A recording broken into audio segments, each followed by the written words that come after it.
Hello and welcome to an edition of Motor Cars Enthusiasts. Right off the bat on today's show, you may have seen this a handful of days ago. There was a huge derailment, a train derailment in Nevada, about 30 miles off the Utah-Nevada border, and it took out a bunch of brand new automobiles that were left in car hauling cars.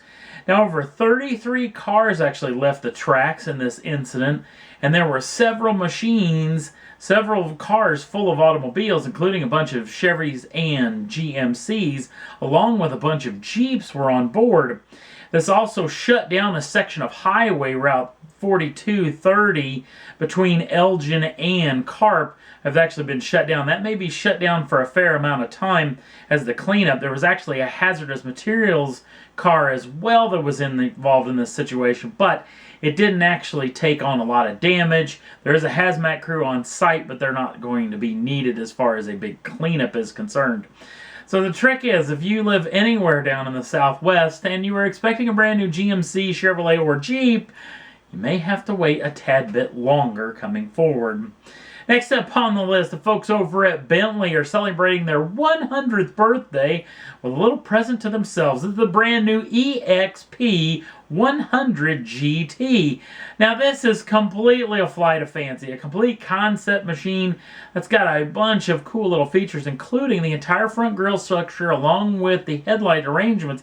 Has 6,000 LEDs involved in it. It can do a bunch of cool little light features inside of it, something you probably won't ever see inside of a production Bentley.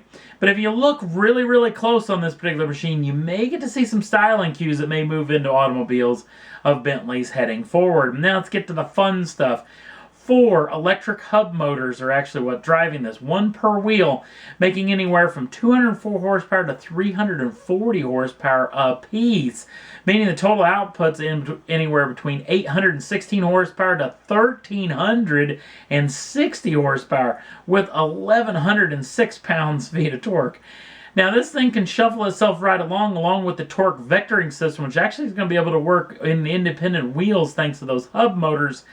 And Bentley's claiming that they've lopped off 35% of the weight of a comparable EV vehicle that's built right now. So they've done a little bit of trickery, which means this thing can rocket to 60 in 2.5 seconds with a top speed of 186 miles an hour. Now, again, this is a concept machine. They are never going to build this vehicle, but again, you can look really closely and get to see some of the styling cues you may see on future Bentleys coming down the pike.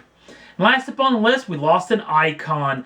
Lee Iacocca passed away at the age of 94. This guy was a titan of industry and a big part of my growing up, as I grew up in a Chrysler family. My father was still is a massive Chrysler fan. So we really knew who Lee Iacocca was. Mr. Iacocca was born in 1920 in Allentown, Pennsylvania, and then he got into the automobile industry in 1946 when he started for the Ford Motor Company, where he started in design and worked his way up, worked on several different big-name projects, including the Mustang, the Escort, the Continental Mark III, the Cougar, and the Marquis.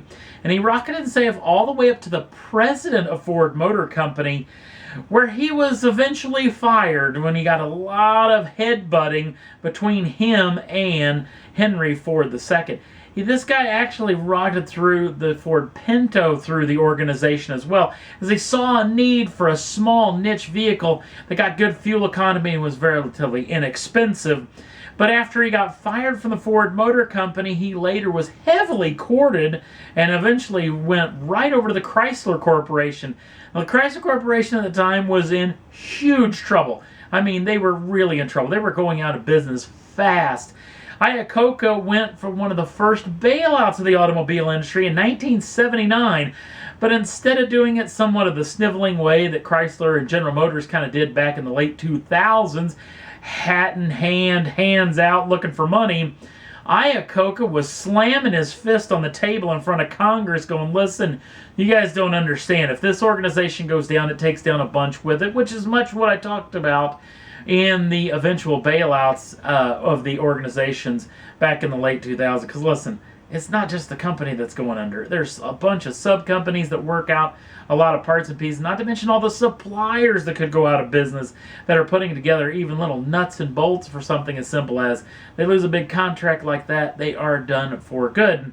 Thanks to that influx of cash, a couple of pet Ford projects that Lee Iacocca was working on actually worked into the Chrysler pipeline, one of them being the K car, wildly laughed at for tons of centuries over being somewhat of a weirdo little car, but that thing sold like crazy. And one of the cars that really sold like crazy was the minivan. Started the minivan craze, a little thing that actually Lee Iacocca actually stole that. It was a big seller in the Asian market, and it was actually a little pet project of his and the Ford Motor Company that then revolutionized the way America was actually getting around.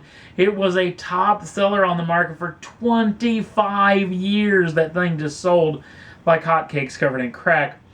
He then retired in 1992 after heading up a lot of projects, including the Viper project as well, getting that deal started.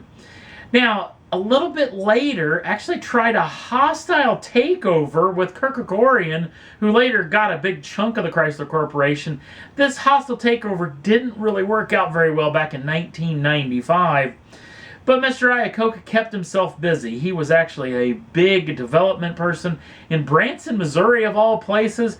He actually started out a company called Olive Products, which did a lot of olive oil work, which a ton of their profits actually went to research for diabetes. Mr. Iacocca lost his wife to diabetes, which made him a big champion to try to find cures for that particular disease. Also headed up in the board side of things, the MGM Grand organization. Also did a lot of work actually in the government as well.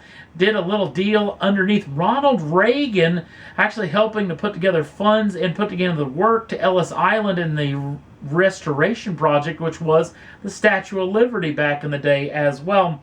And he actually did a lot of work with an organization called Nurse to Children, did a lot of getting food and whatnot for starving children all over the planet.